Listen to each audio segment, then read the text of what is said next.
can we reach beyond ourselves?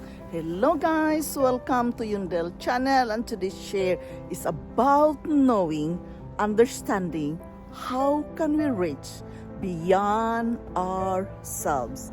Again guys, this is Yundel. I am just sharing with you from my own life experiences and from my own readings about self-development, motivational and inspirational thoughts at all we can use in our life journey in order to live our best life.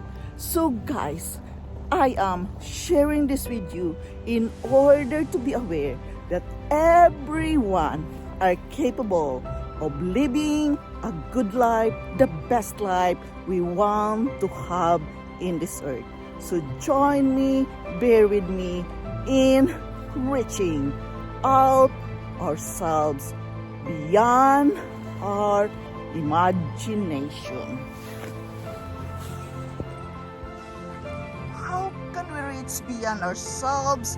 We reach beyond ourselves when we take advantage of moments and opportunities to do something for another person.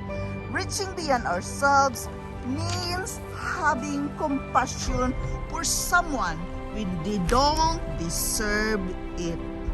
It means moving past the fact that we are right and our feelings are legitimate in favor of being kind to someone else. It means overcoming our ego, the desire to assert ourselves to prove that we are right. It is about understanding how real growth only happens when we reach beyond ourselves, and how every interaction is an opportunity to do just that. We must also do the things even it is very difficult. We must explore how to apply deliberate practice to cultivate more moments of growth.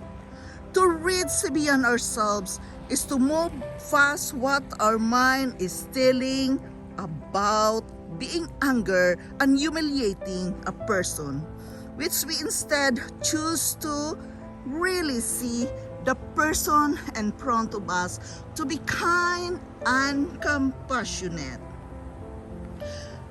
It is about understanding how real growth only happens when we reach beyond ourselves, and how every interaction with another person is an opportunity to do just that.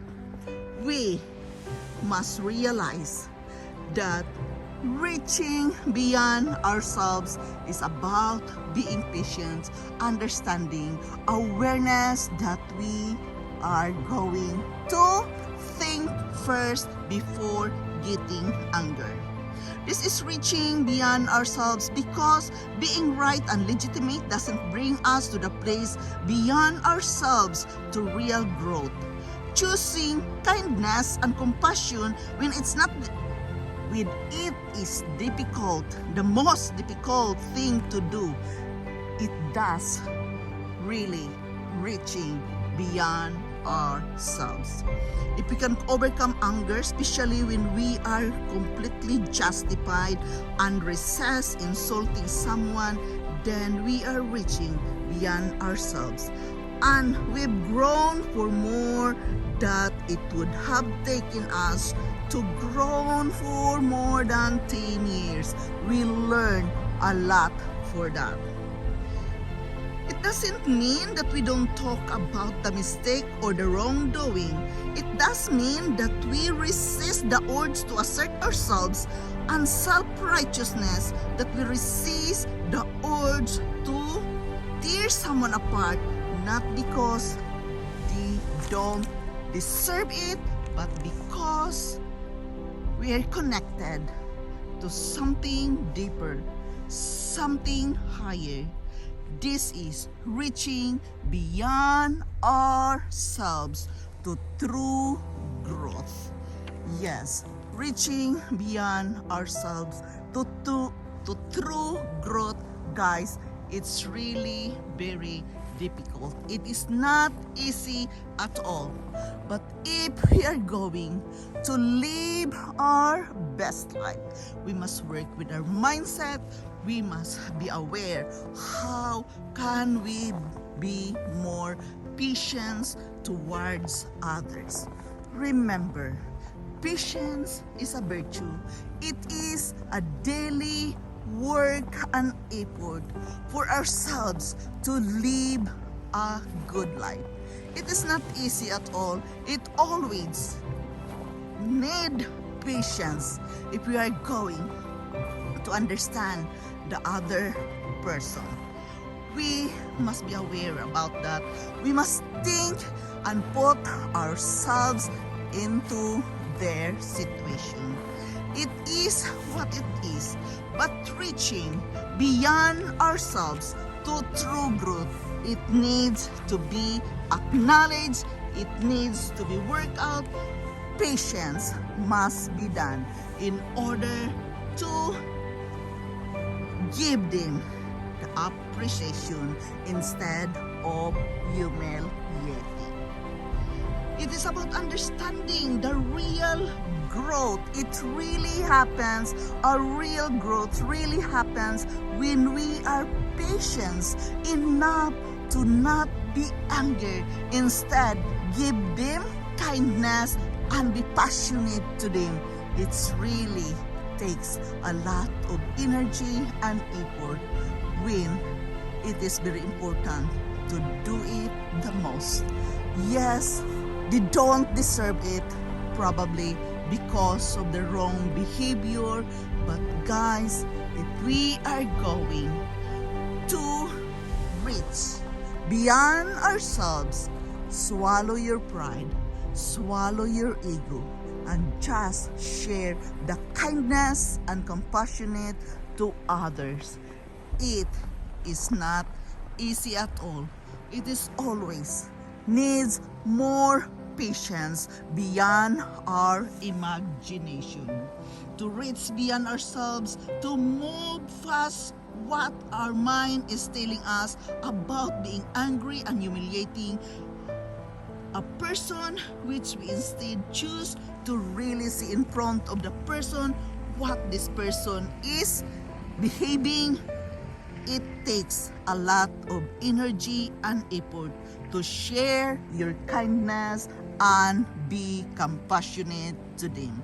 It is what it is, but we have some time to choose kindness and compassionate instead of getting anger. We earn a lot by being patient, sharing kindness and compassionate to other person instead of getting anger. There we are. We see the true growth of beyond ourselves. It is a true growth when we can do that certain thing even they don't deserve it. How can we reach beyond ourselves? It's really a work and effort from our mind, swallowing our ego and pride, not to be angry, and instead giving kindness and compassionate to this person. It's really hard, especially when you don't feel like doing it. To be kind, to be passionate, even you don't feel like doing it. It is really a hard work to ourselves. But this thing must be done if we are going to work with ourselves to reach ourselves beyond what we can imagine. Just swallow your pride and be patient, showing kindness and compassionate to the person even they don't deserve it. We must do the work if we are going to live our best life. This is not easy at all, but it is always a must to do if we are going to work with ourselves to reach beyond ourselves in order to acknowledge the true growth. Again, guys, this is Yundel. Thank you so much for listening. Thank you so much for dropping here in my channel today. I am forever grateful to each and every one of you supporting here in my life journey. Thank you so much, guys. I love you all, and bye-bye.